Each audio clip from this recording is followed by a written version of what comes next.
This is Daphne's story. A piano teacher with music in her heart. She faces the prospect of not playing piano anymore in her life. She retraces those dark moments when she receives the diagnosis of Parkinson's. Then goes through those enlightened by new hope. To the most positive time of when she becomes used to her new self. And decides to generously share her experience with B1. With as many people as possible. Embracing this full-time life project while playing Brahms. It all started when I realized that I was having difficulty playing the piano with my right hand. It wouldn't move quickly enough. I'd been asked to demonstrate a new piano at a local church. So that evening I grabbed some music and left for the church.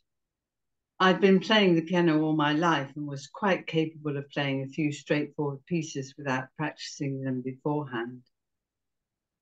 When I arrived at the church, I noticed that my right hand was shaking. Just my right hand. I showed a friend who told me not to be silly. It wasn't an important event, so I shouldn't be nervous. But I wasn't nervous. Anyway, I sat at the piano, opened the music, and started to play. Except that my right-hand fingers wouldn't move fast enough. They couldn't keep up with my left hand. I panicked and felt tears come into my eyes. What was happening? I'd been very proud of my ability to play the piano. I'd won the piano prize at music college and had received many compliments on my sensitive playing as an accompanist. Yet here I was in front of a lot of people, sounding as if I was a complete beginner. I was so embarrassed and very worried. Why would my right-hand fingers not move? At first, I thought it was just lack of practice. But when I tried to practice over the next few weeks, it just made my hand more tired and even slower. The doctor thought it might be a trapped nerve and sent me for an MRI scan of my neck. But nothing was visible on the scan. I went to a physiotherapist who cheerily promised me that my right hand would soon be working well again. But after numerous visits and much exercising, there was no improvement. She then suggested that it might be focal dystonia. I happened to have a video of exercises for dystonia of the hand, so I wasted no time working on them. Meanwhile, I asked the doctor to refer me to a neurologist to confirm the physio's diagnosis. This was in 2010. My appointment was in the evening at a hospital an hour's drive away from where we lived. My husband said he was busy, so I ended up driving there alone. I was asked to fill in a form when I arrived and was shocked to find that I was having difficulty writing too. When the neurologist called me in, I handed him a list I'd prepared of all my symptoms as I saw them. He took some time to read them, and then he looked at me with a smile and said, "You've diagnosed yourself. You have Parkinson's." For a split second, I felt sort of proud that I'd diagnosed myself, as he put it. Then my world crashed. I had grown up living with my grandmother, who had had Parkinson's. She rarely left her chair and latterly her bed. Her head shook all the time. And my immediate thought was, please don't let it be my head that shakes.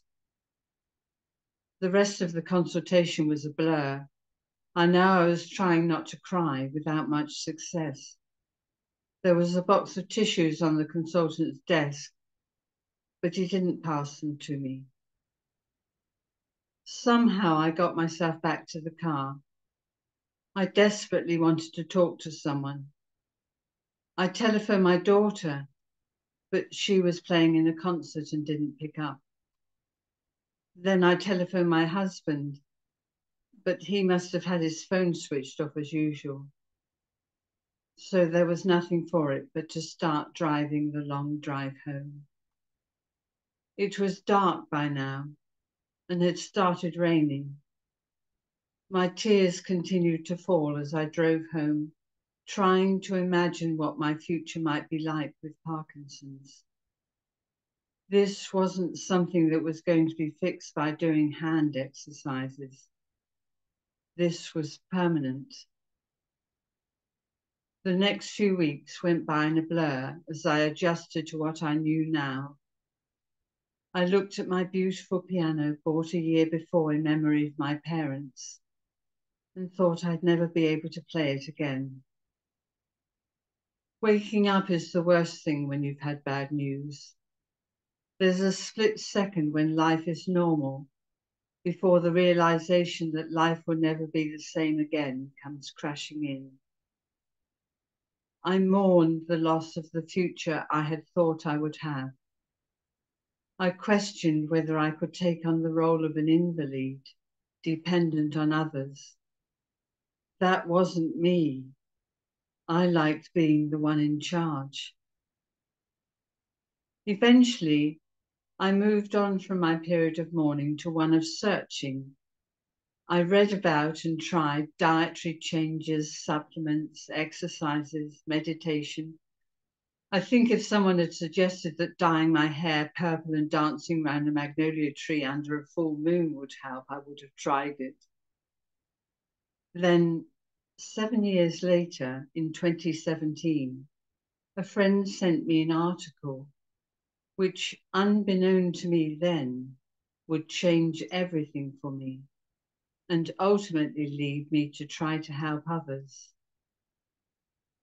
The article was about an Italian neurologist who had given his Parkinson's patients high doses of vitamin B1. I was rather skeptical when I read that their Parkinson's symptoms had improved by up to 70%. I had been trying various therapies for the last 7 years since my diagnosis, so I was a little weary of empty promises. But it seemed harmless. So after checking that my doctors were okay with my taking the vitamin, I bought some B1 and added it to my pile of supplements. I didn't mention it to the family. I really wasn't expecting a miracle. Yet it did seem like a miracle when one day I smiled and something strange happened. The muscles around my eyes scrunched up. This might not seem a moment of staggering importance, but in common with many people with Parkinson's, the muscles of my face had become rigid and I had lost the ability to smile. People often remarked on how miserable I looked. Now I began smiling a lot. I loved the feeling that my face had come back to life. But more than this, I was smiling because this tiny, seemingly insignificant thing represented an improvement in a disease where there are normally no improvements, only deterioration. The next week, I had a massage appointment, and I noticed that for the first time for many years, I was able to totally relax on the couch. The relaxing of the muscles in my face was spreading throughout my whole body, and it felt very nice. Yet I didn't tell anyone what these two events might mean. It was my secret, my tiny hope, which I wasn't willing to share yet. As it turned out, I didn't need to tell anyone. All my friends could see the tremendous change in me as I regained my mobility, and they kept telling me how much better I looked. Over the next few months, my walking improved, handwriting became easier, I had more energy and less anxiety. But what really warmed my heart was that I was able to begin to play my beloved piano again. It was very tentative at first while I retrained my newly awakened fingers. At first, I could only play one piece before needing a rest. But soon I was playing for an hour each day. Time passed and I became used to the new me, and I became hopeful that the improvements were lasting.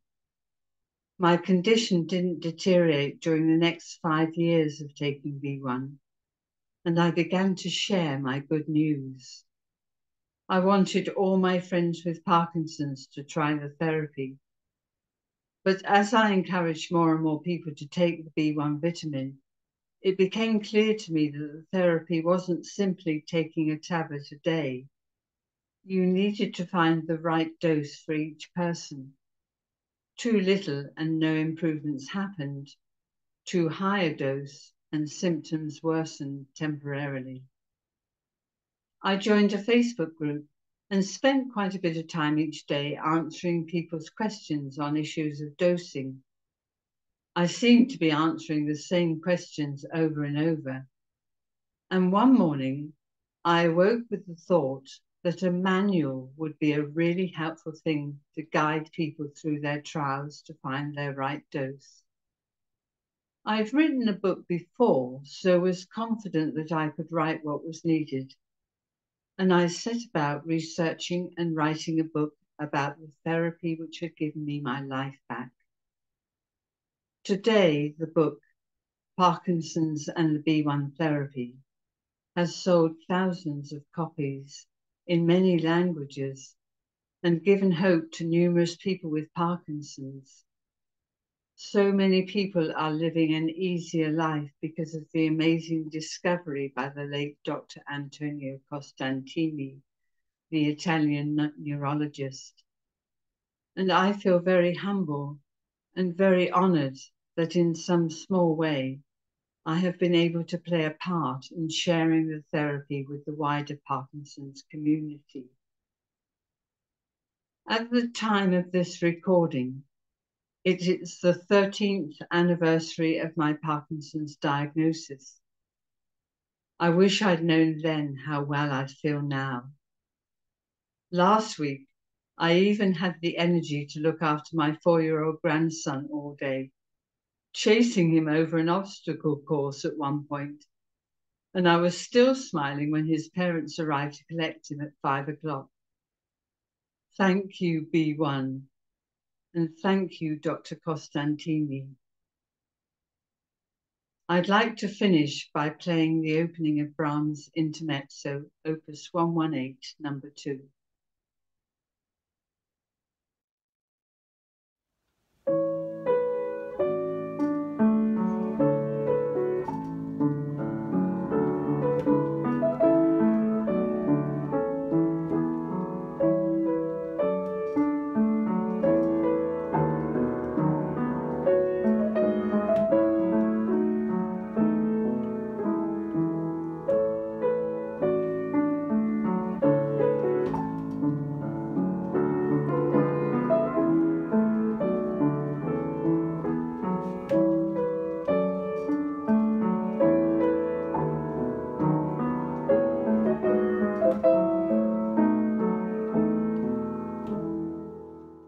These notes are provided for information and education purposes only.